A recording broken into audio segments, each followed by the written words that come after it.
It can be easy to forget how some legends begin, and that seems to be the case with Christopher Nolan. Nowadays, he has a reputation for high-budget blockbusters. Some of his harshest critics claim, though, that he's carried entirely by his production value, his expensive visuals and grandiose soundtracks. And while it is true that a modern Nolan film contains these characteristics, the assessment that he needs a high budget to be successful is blatantly false. To prove this, we need look no further than his second feature film, and where many first heard the name Christopher Nolan, Memento. Released in the US in 2001, Memento tells the story of a man with anterograde amnesia attempting to seek revenge for the murder of his wife. This would already be a compelling concept, but it's pushed to its absolute limit here. Christopher Nolan has had a long, successful career since Memento's release. He's made many films that are considered some of the greatest of all time, like The Dark Knight, Inception, and Interstellar. Despite that, some consider Memento to be his single greatest work to date. Why is this the case? And how did a young, largely unproven director who never even went to film school defy the odds and become a household name? In this video, I'll discuss Memento and its many triumphs, and in the following months, I'll be diving into each film in Christopher Nolan's stellar filmography. If that sounds interesting to you, subscribe for more content like this. Now, without further ado, let's get into why Memento is unforgettable.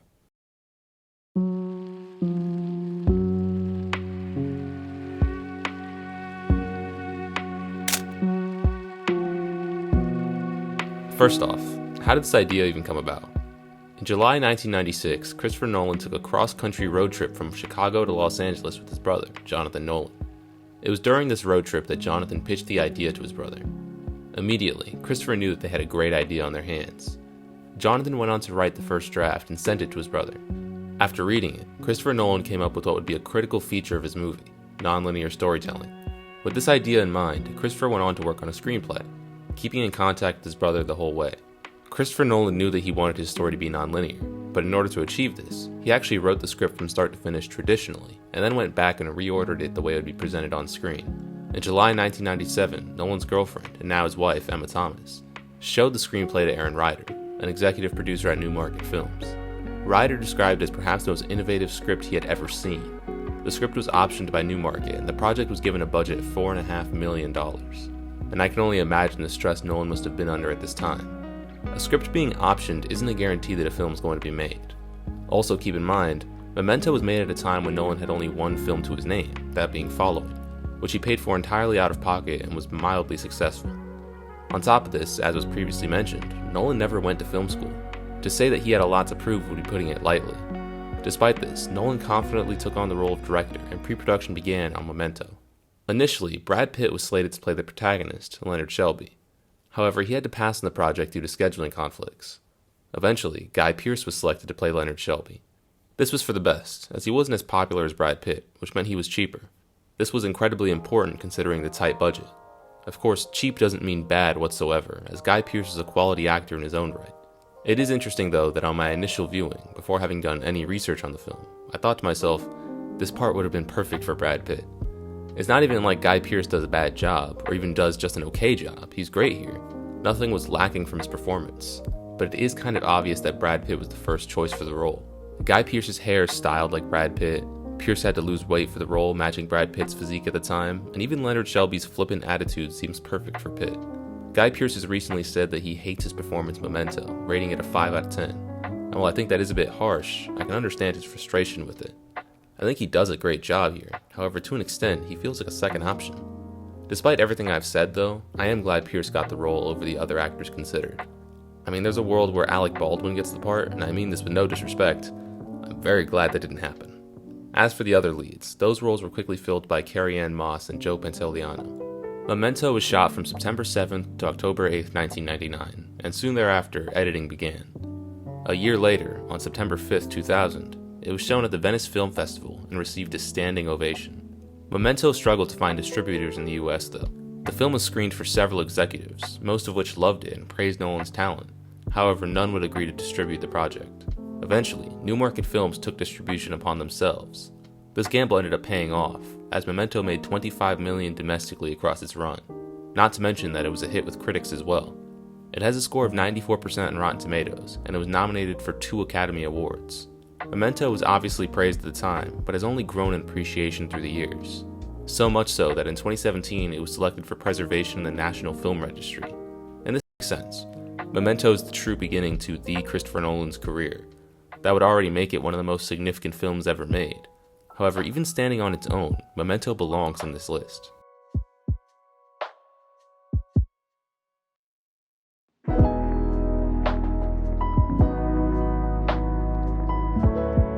As I previously mentioned, Memento tells the story of a man with anterograde amnesia attempting to seek revenge for the murder of his wife. This is a compelling concept, but immediately a problem is presented. How do you convey this idea in an interesting way? It could be frustrating if for the entire narrative the audience was aware of information the protagonist was not. Nolan instead elected to hide information from the audience, putting them in the protagonist's shoes.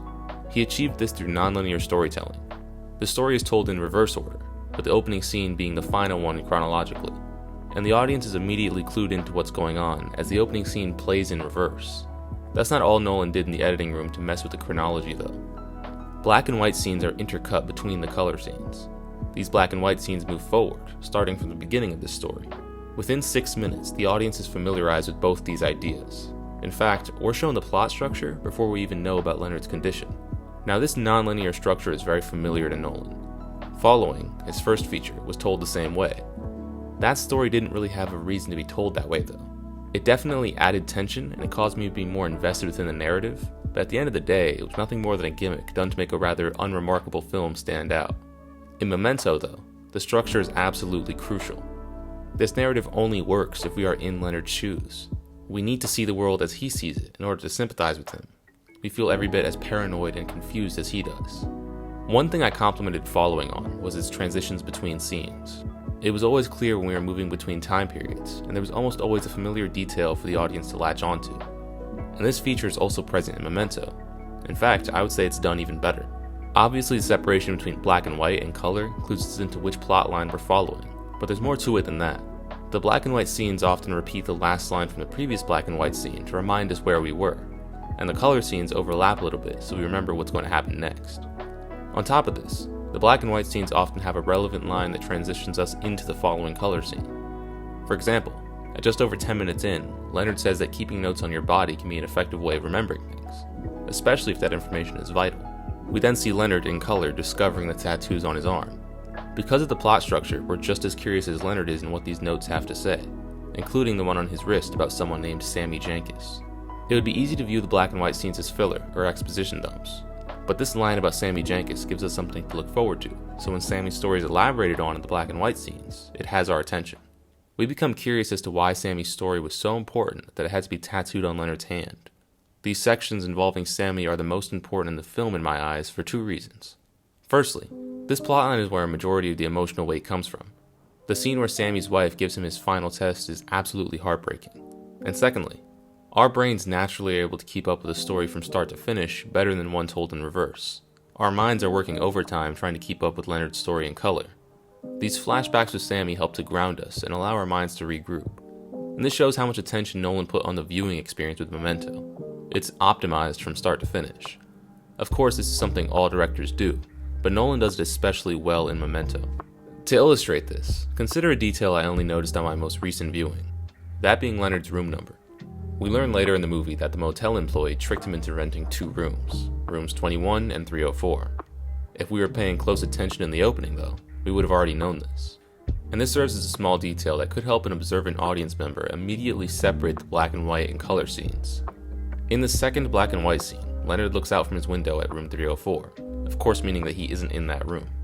In the following color scene though, we see Leonard exit room 304. And Memento is full of small details like this. By including these small details, Nolan shows that he respects the audience's intelligence. Whether we get them or not isn't crucial to understanding the narrative, but a keen-eyed viewer will have a deeper understanding and appreciation for the film. At the same time, Nolan is willing to gently guide the audience so that they aren't entirely lost here. He does this by means of the aforementioned transitions, and by giving the audience the necessary breaks in order to catch their breath. That's what I mean when I say he optimized the viewing experience. Another aspect of optimizing the viewing experience is making sure the audience always has something to look forward to. This is done in a few ways. Since we're moving in reverse order, we're constantly looking to figure out how something happened, rather than trying to figure out what's going to happen next. In order for this to work, the audience has to be engaged, and this is done through minor details which pique our curiosity, like Leonard's shattered window, the scratches on his cheek, and Natalie's busted lip.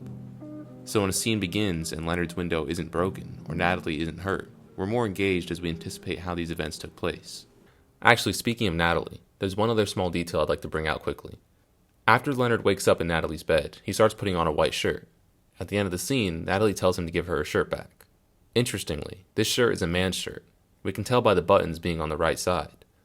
This is only our second scene with Natalie, but an observant viewer may have already come to the conclusion that she has a boyfriend, and this would prove to be her whole motivation in this story. For anyone who noticed this, speculating on this detail makes the reveal later more impactful, but nothing is lost if an audience member doesn't pick up on this. This is yet another example of respecting the audience's intelligence while still remaining accessible to less observant viewers. When I meet someone, I don't know if I've met them before. I have to just look in their eyes and try and figure them out.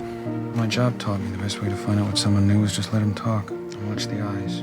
It can be easy when writing a story with an intriguing concept to ride that concept to the finish, forgetting to put a proper narrative on top of it. One with the necessary twist, humor, interesting characters, and complex themes. Nolan didn't make that mistake with Memento.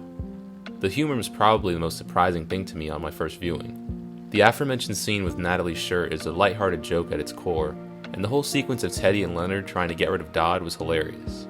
Actually, now that I think about it, everything with Dodd was funny.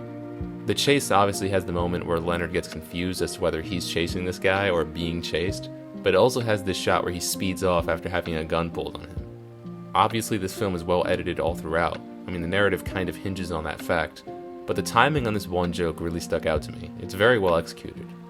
I mentioned twist earlier, but seriously, these are incredible. Seeing as Leonard is extremely cautious, that paranoia carries over to the audience as well, and this paranoia proves to be necessary, as every single character in this story is taking advantage of Leonard's condition, including Leonard. And this is also where a lot of the complexity with these characters comes from. Take Natalie, for example. She's an incredibly complex character, and my opinion on her has changed after each subsequent rewatch. She seems to be helping Leonard, and for a bit we may assume they have some sort of romantic relationship. We soon get the twist though that she's using Leonard for her own interest. On my initial viewing, I saw her as pure evil. On rewatch though, I began to view her as she views herself, as a survivor. Thinking of this narrative from her perspective gave me a new appreciation for her character. All of a sudden, some guy shows up in her boyfriend's car wearing his clothes. Obviously, she assumes her boyfriend's dead, which is correct, and now she has to do what it takes to survive. Yes, her manipulation of Leonard is morally wrong, but he's also the one who killed her boyfriend and got her in this situation to begin with. She even shows gratitude to Leonard for helping her out later by getting him the information on John G's license plate, which she didn't have to do at all since Leonard wouldn't have remembered anyway. A complaint Nolan gets a lot nowadays is that his female characters aren't very interesting or complex, and honestly that's fair. But that's definitely not true of Memento. Aside from Leonard, Natalie is the most interesting character in this story. And Memento is a story that's very focused on Leonard individually. The film is told from a first-person perspective. We hear Leonard's internal monologue and perceive the events as he does. For example, Teddy's license plate changes throughout the narrative because Leonard is an unreliable narrator, and this is all from his perspective. In a story like that, I could excuse the side characters not being very deep. But strangely, this is where the most complex female character Nolan's ever written is found. The star of the show, though, is Leonard Shelby, of course. Throughout the events of the story, he's the only character we can trust, as we're both in the same boat as we have no idea what's going on. Naturally, we become attached to Leonard and want to see him succeed in his seemingly righteous quest. The thing is, we already know he succeeds because we saw it in the opening. So instead of wondering if he'll find and kill John G, we're hoping that the guy he killed actually was John G. And this all comes to a head in the final scene where we get the reveal that Leonard already killed John G. Interestingly, this idea is already planted in the audience's head less than 20 minutes into the film by Natalie. She brings out how even if Leonard kills John G, it's not like he's going to remember it. And as it turns out, she was right. Leonard already killed John G, and since then he's been used by Teddy for his own personal gain. Even more important than that twist, though, is the Sammy Jankis reveal, where we find out that Sammy was just a con man, and the story that we thought belonged to Sammy actually was Leonard's. He accidentally killed his wife and conditioned himself to remember the event as if it happened to Sammy. This is tragic and was very unexpected on my initial viewing. My favorite scene in Memento is Teddy and Leonard's conversation in the restaurant. Leonard brings up a lot of good points about memory. It is unreliable, and honestly a liability. He seems absolutely convinced that he doesn't need his memory. But this is incredibly hypocritical. While yes, his present is notes and photographs, or facts as he calls them, his past, his entire motivation is based on memory, which as he mentioned is unreliable. He managed to lie to himself about his wife's condition and change his own memories, proving how unreliable they are. Despite not being able to make new memories, he does the same thing everybody else does, lies to himself to be happy. He changes the few memories he does have so that he can continue living. In his conversation with Teddy in the restaurant, he says that he's only living for revenge. Without his need for revenge, he has nothing. And this is what motivates him to go so far so as to alter his notes so that he begins investigating Teddy as his next target. And while the film simply ends with him killing Teddy, I don't think it'd be a stretch to assume that he finds another John G. In effect, he would become a serial killer. We thought we could trust Leonard as if he was in the same boat as us, but as it turns out, he's been manipulating us and himself since the very beginning. The story really has no hero at the end of the day. Every character is a villain working for their own self-interest, and none could be trusted.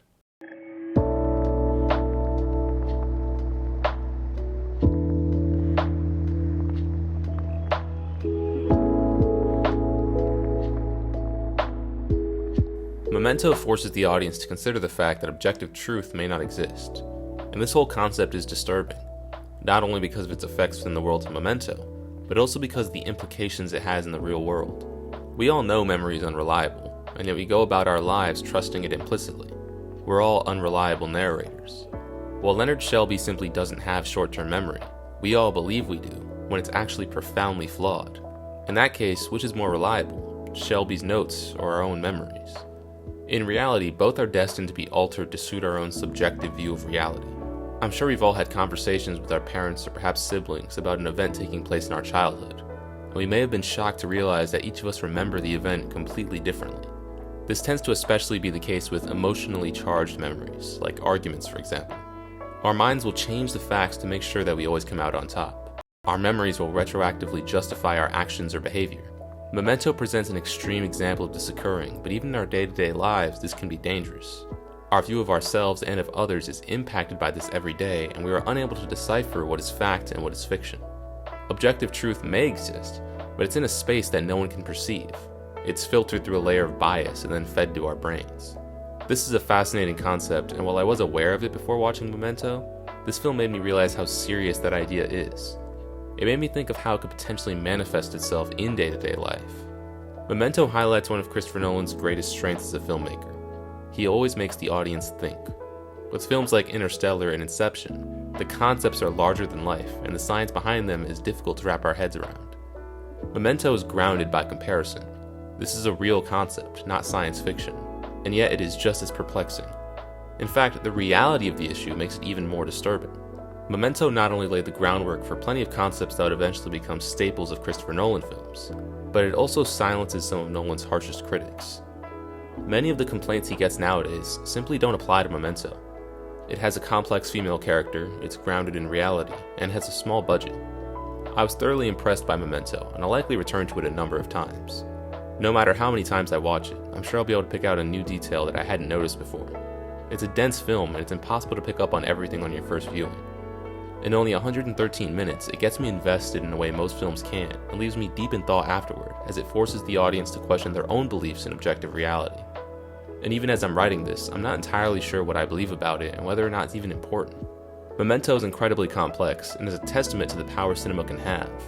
I highly recommend Memento to anyone who has an afternoon to get trapped in an existential crisis. And of course, I also recommend it to anyone who considers themselves a fan of film, as it's also unbelievable what Nolan was able to accomplish here, considering his experience level at the time and the tight budget.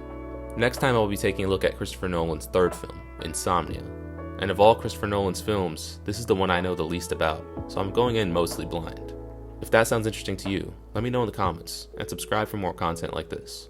Thanks for watching.